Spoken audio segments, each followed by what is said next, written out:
La campagne présidentielle a officiellement commencé. Plusieurs semaines après avoir validé leur parrainage, les 12 candidats à l'Élysée sont entrés dans la dernière ligne droite ce lundi 28 mars. À moins de 2 semaines du premier tour du scrutin, les compteurs du temps de parole et d'antenne sont remis à zéro et les médias doivent désormais respecter une équité parfaite entre les candidats.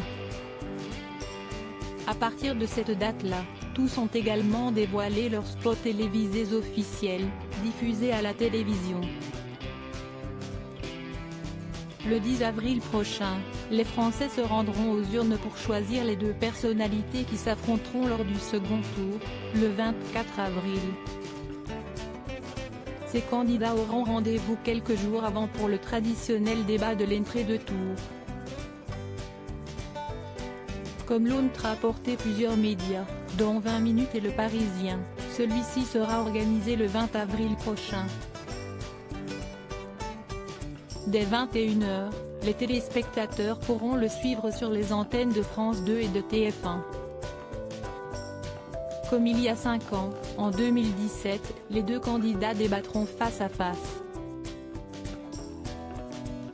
Pour rappel, c'est en 1974 que ce rendez-vous politique a été instauré, avec Valéry Giscard d'Estaing et François Mitterrand. Et les chaînes concurrentes se préparent déjà à changer leur programme pour ne pas pâtir de la diffusion de ce débat. Pour le moment, les noms des journalistes qui animeront ce débat n'ont pas encore été dévoilés, mais il pourrait bien s'agir du même duo qu'en 2017, lors de la confrontation d'Emmanuel Macron et de Marine Le Pen, Christophe Jacoubi-Cezin et Nathalie Saint-Cric. Présidentielle, que disent les sondages?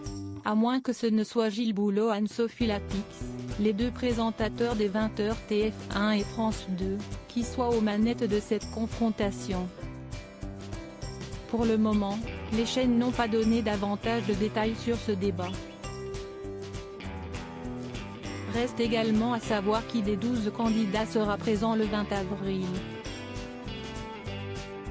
À moins de 2 semaines de l'élection présidentielle, Emmanuel Macron est en tête des sondages. Dans la dernière enquête électorale du Cevipof et de la Fondation Jean Jaurès pour le Monde, il obtient 28% d'intention de vote. En deuxième place, Marine Le Pen est située à 17,5%. Troisième homme, Jean-Luc Mélenchon, est donné à 14% des intentions de vote. Derrière eux, Éric Zemmour, 11,5%, Valérie Pécresse, 10%, et Yannick Jadot, 7%. Le débat de l'entrée de tour sera-t-il le même qu'il y a 5 ans? Loading widget.